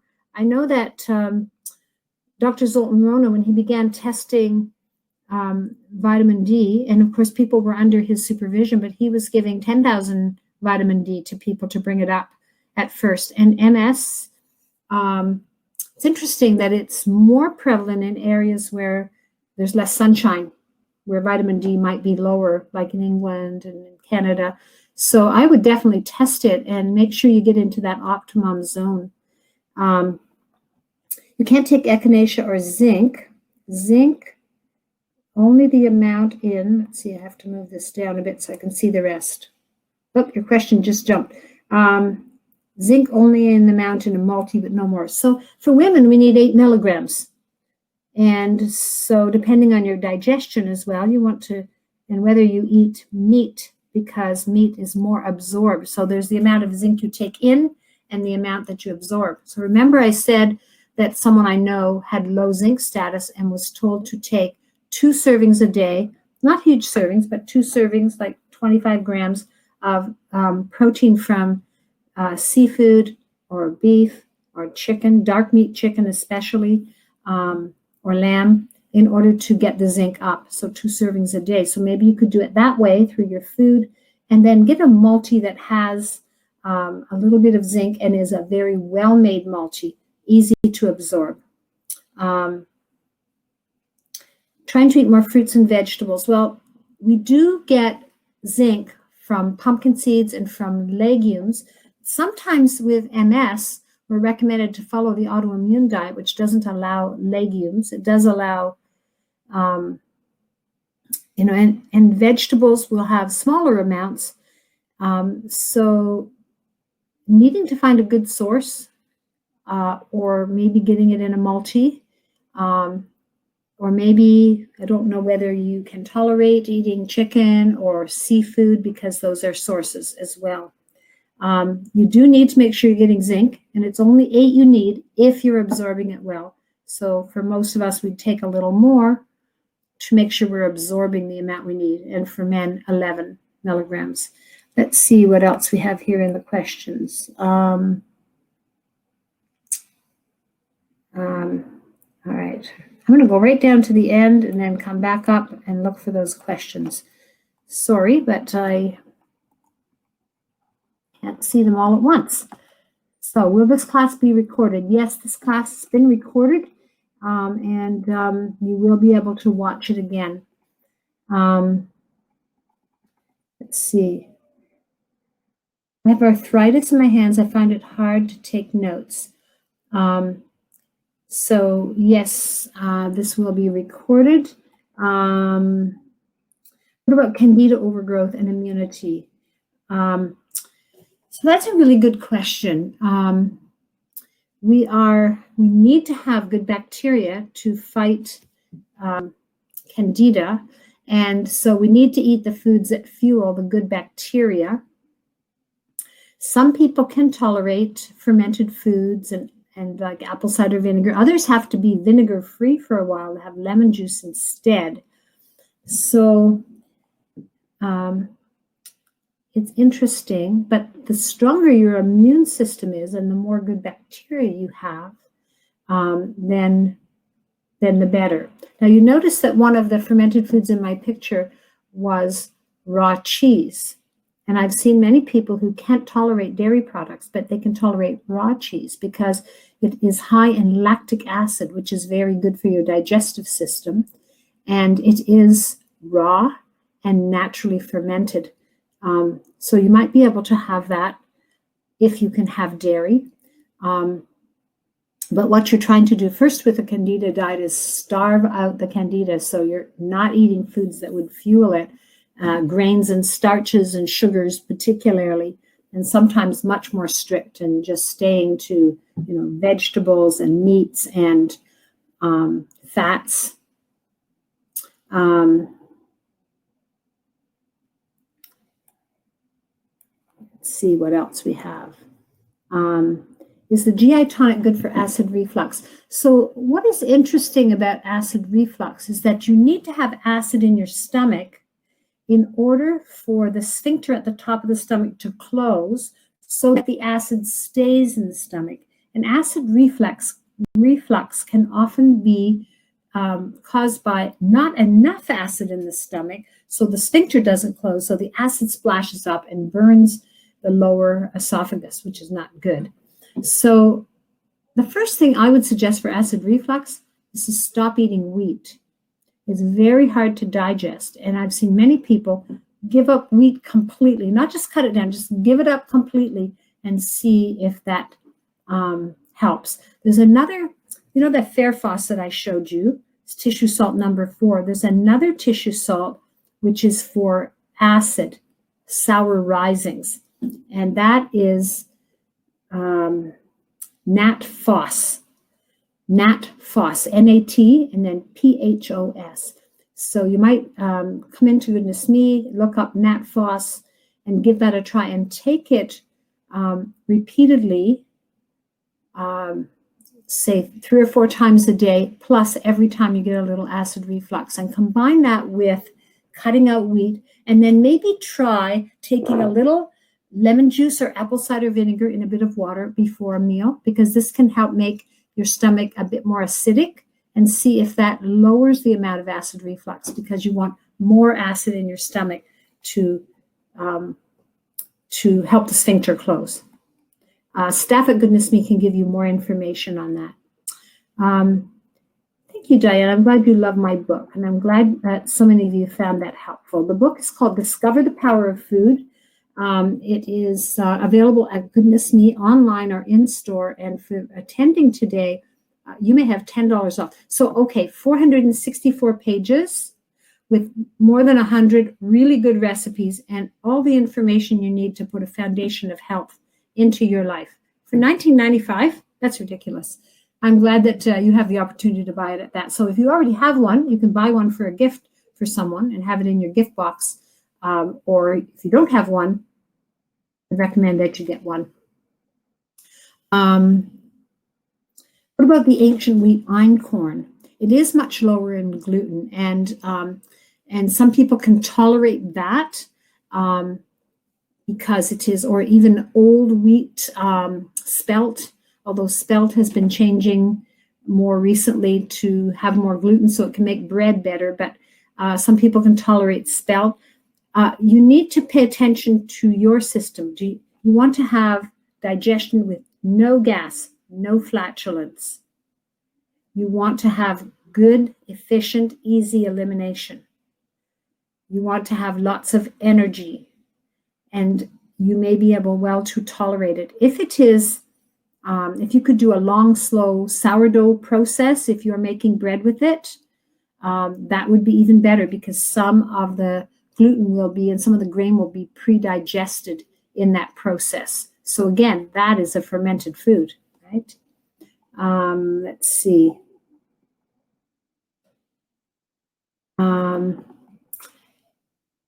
So I brought out 2 versions of Discover the Power of Food. It's been printed 3 times. So the first time it was printed, and then the second time it was printed, it had the same cover, but I did make hundreds of little changes, no big changes, just like editing. How did I miss that error? Is there a clearer way to say that? And then a couple of years ago, we took all new pictures, all new layout, gave the book more space, more readability, better chapter, paragraph divisions to make it easier to follow and understand. The essence is still basically the same. The readability is improved, and the pictures are wonderful in the new version. And so it's been out for a couple of years, and the picture I showed you is the newer version. So if you're a vegetarian, I think you asked that a long time ago. Sorry, Lisa. If you're a vegetarian, you can certainly live a healthy life and get your nutrients from your food, but you have to understand that there are some things that are harder to get. So zinc is one of them. B12 is another one. And you need to take action to make sure you're getting them. And also, a lot of times, not in every case, but a lot of times a vegetarian is eating an awful lot of bread and grains because those are vegetarian and they're easy, or pasta, and they can bind minerals in our gut because they are harder to digest. So if you're a vegetarian and you're eating a lot of vegetables, that's one thing. Or if you're a vegetarian eating a lot of bread and pasta, then that's another thing, because it can undermine your ability to digest and absorb the trace minerals that you need. And yes, the recipes in Discover the Power of Food are delicious. And they're the recipes I use almost all the time. And I just keep using them because they are so good. Let's see.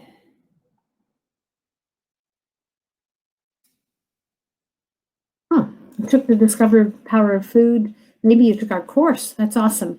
I'd like to see us offer it again online soon. We have offered an online course. We've offered more in-store courses. So we're just considering what's the best way to help you to make that jump. Can children take zinc supplements? Well, they would need less. Remember, if you get too much zinc, you can feel nauseated. So take it with food and take less, a smaller dose. You know, just as a wonderful foundational tonic for all of us, but especially for children, is BioStrath. It has tiny amounts of 80 or so nutrients, very easy to absorb, very tiny amounts, easy to absorb, with some good studies about improving the immune system and learning and focus and helping endurance athletes and so much more. I love BioStrath. And there would be a tiny amount in there. Or a good children's multiple would have a small amount of zinc. So you could look for one like that. For seasonal allergies, Robin is asking, yes, quercetin, vitamin C for sure, and quercetin. Quercetin has been studied for many different things and is currently being studied for its antiviral properties, but it also can help, for example, in the case of hives, because that's a reaction, overreaction in the body, and it also can help with allergies. And there's also homeopathic remedies, combination remedies, depending if you're allergic to trees or pollen from different plants. And also another tool is, and I know it's late for the season this year, but to get rid of grains, if not all the time, then at least a couple of months before your allergy season, and get rid of grains and get rid of sugar and eat clean proteins, healthy fats, lots of salt, nuts and seeds, spices, animal proteins, easy to digest food, and do that for a couple of months before the allergy season.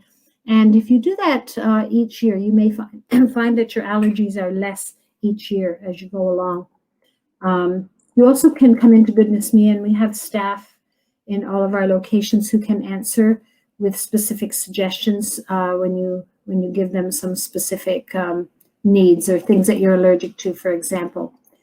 Let's see.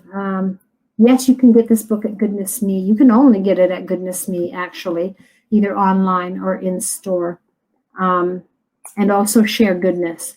The second edition, yes, I think I covered that, but it is, there are a few changes to a couple of the recipes. I found, for example, that sometimes the seed crackers would work for some people, and for other people they'd fall apart. So we changed them a bit so that they always stay together. So I made a couple of changes like that. My lemon walnut bread, I show you how to make 1 loaf and 2 loaves, because some people are afraid to put all those ingredients into the mixer in case they don't like it.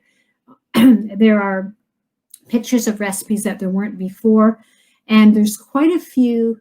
I would say we made thousands of changes, but they're very little, and just in the read through you wouldn't particularly notice it. But the goal was to make it even more readable, even easier to understand, even clearer wherever there was something that might not be as clear as I would like. A test for zinc, yes, there is. If you are a patient of a naturopath and you happen to be able to be in the office, there's a liquid that they can drop onto your tongue and see what you taste, and that can help tell if you are deficient in zinc. Also, sometimes we can see slow wound healing if we're deficient in zinc. We can see, and diabetics often have that, and diabetics need more zinc, but other people can have that too. You might have white spots on your fingernails as a sign of low zinc. The promo code, I don't believe it is just for online orders. I think you can use it in store. I'm sorry, I don't know the answer to that for sure, but our moderator is also named Brenda. Can you answer that question for this, Brenda? Can they use the coupon code in store? No, I'm afraid it's just for online orders at the moment. We could be making changes in the coming months, but for this month, with this promo code, it's just online orders. All right. So this month, with this promo code, it is just online, unfortunately. But perhaps in the future we can do something different, but for this month, you have until the end of the month, and you can order online for that book. How long would you take Fair Frost? So if I'm trying to fight a cold today, I woke up this morning saying I had a tickly throat, I would take it every 15 or 20 minutes or half an hour, as often as I remember, until the sore throat went away. Meanwhile, cut out the sugar. I don't usually eat it, but make sure I'm not. Try to get a little extra rest or take a hot bath. Those things all help my immune system. But I would take it until the cold was gone, the symptoms are gone, and then a little bit longer. And then I would take it 4 times a day for a few days just to build up my resistance in general. So 4 tablets 4 times a day, but during that first or second day of the cold, which is when it will have its effect, then you could take it every 15 or 20 minutes until symptoms abate, and then perhaps, every hour or 2 and for a day or so. And then after that, maybe 4 times a day for 3 or 4 days, just to give your immune system a boost. Deep Immune has worked wonders for you, Janice. I'm so glad to hear that. That's awesome.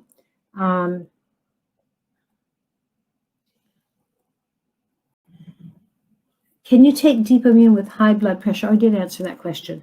Let's see if I've got questions I missed. What about Oregano 8 by Platinum Naturals? Yes, this is another tool in your toolbox. So, we don't want to have everything, but oregano can work really well. We don't take it all the time, like Deep Immune. We take it if we're starting to get sick, if we know we've been exposed, if we feel really run down, we can take it for a few days too. But yes, Oregano 8 by Platinum Naturals is great. And if you're starting to get the flu or a cold or a sinus, especially a sinus infection. Can you purchase online and pick up at the store? No, not at the moment. We can't do that. Let's see. What do I think about getting a flu shot? Oh, that's a weighted question. I can answer one question. Am I going to get a flu shot this year? Personally, I have not taken a flu shot, and I choose to do things a little bit differently, but I'm not proactive. I am proactive. The problem with the flu shot is this. Back many months ago, the powers that be, the World Health Organization, decided what flu viruses they thought would be the ones that we're exposed to this year. And if they hit the mark, then the flu shot will be more effective. If they pick the wrong ones, then it only will help against the ones that are in the flu shot, and that may not be the viruses that are out there. Does that make sense? For that and for other reasons, I am not, but I'm not telling you not to. You need to make sure you're doing everything you can to keep your immune system healthy, and have an immune system that's prepared to fight whatever comes your way. It doesn't mean you won't catch something, but it should be shorter. It should be less severe. Just going to go through the rest of the questions. pH balance, low stomach acid. So low stomach acid, you can take apple cider vinegar or lemon juice in water before your meals, but you also can take hydrochloric acid like betaine HCl. And it's interesting that my dad needed to take that every once in a while. He had to take it for a while, and it's almost like his body got retrained into making enough, and then he wouldn't take it for a while. And that's been the same for me. There are times when I need to take that, and then I don't need to take it. I don't get reflux, but I know that my digestion is more thorough when I take hydrochloric acid in the form of betaine HCl. But I would start with lemon juice or apple cider vinegar and see if that is enough to make a difference for you. Also, cut out the foods that are hard to digest. Get rid of wheat. It is very difficult to digest.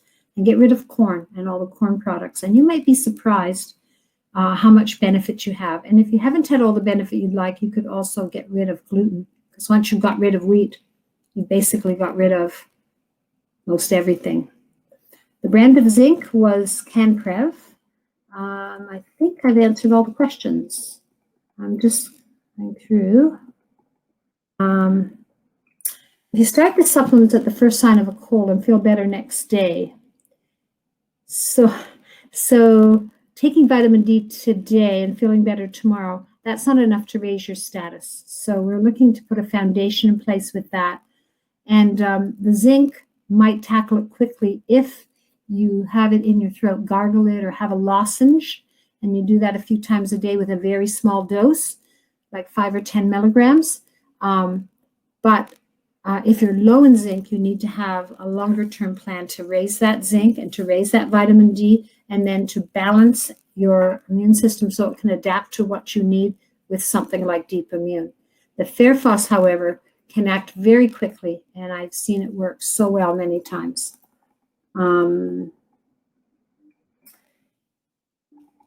Let's see if there's any more questions.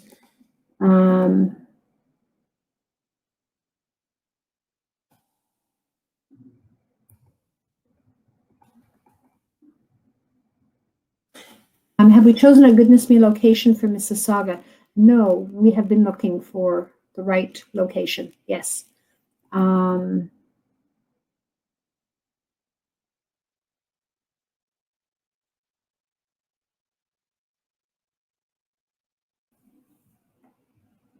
Thank you, Holly, for your kind regards, and we hope that we will see you continue to support Goodness Me as we go forward. We're here to serve you and help you to live the best life possible and get the best foods possible. Andrea says getting rid of dairy products help to get rid of sinus infection. That's a good recommendation, and for some people that has to happen in order to get rid of ear infections too. Is DGL good for high blood pressure? Yes, you can use DGL when you have high blood pressure. It is not for high blood pressure, but it is safe with high blood pressure. I'm still looking. Can you take zinc safely if you're taking thyroxine? Yes, you can. Yes, saunas are great too. Sweating, getting into heat, good to raise your immune system.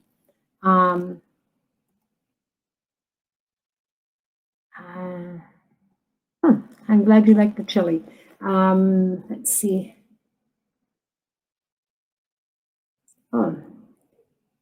Salmonella in unpasteurized foods. Well,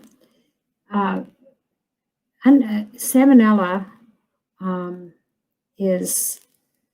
it's not. So let's say, for example, we're making sauerkraut. You're going to make the best sauerkraut if you have cabbage from an organic farm, because there'll be more of the good microorganisms present in the cabbage and on the cabbage. And this will help make it ferment properly. I haven't seen salmonella in kimchi or sauerkraut. That doesn't mean it hasn't happened, but I personally haven't come across that. Ear infection treatment, Marlene wants to know. So we put liquid garlic extract in the ear, 5 drops in each ear, did it for about a week. We were able to get rid of the ear infection quite quickly and continued to give garlic orally to boost the immune system, along with other things like vitamin C or echinacea. Can digestive enzymes help those over 50? Yes, it can help anyone whose digestion is not good. Do you need organic bones? Naturally raised bones to make a healthy bone broth? Yes. It's powdered bone broth. So if it comes from grass-fed animals or properly fed, naturally raised animals, and then properly simmered for a long time and then dehydrated, it can be very effective.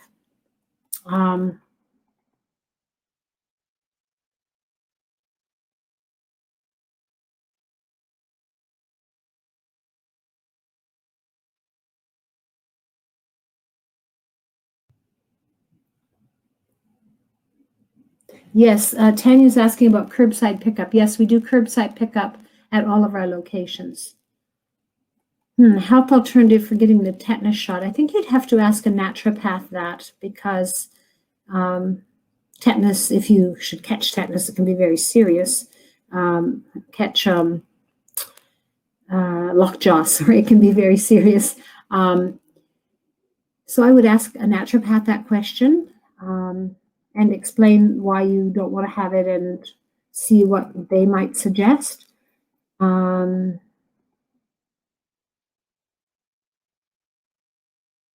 Mr. Anthony, zinc and thyroxine, Alberta. Yes, you can take zinc with thyroxine, yes.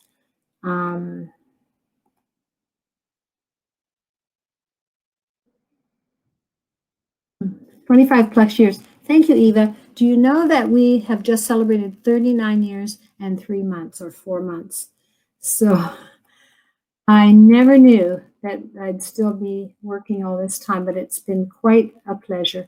Anyway, thank you to all of you who joined in. I'm going to say goodbye now, and I wish you good health, and I hope that you will make at least one change to improve your immune system, and that is one step in the right direction. Thanks so much.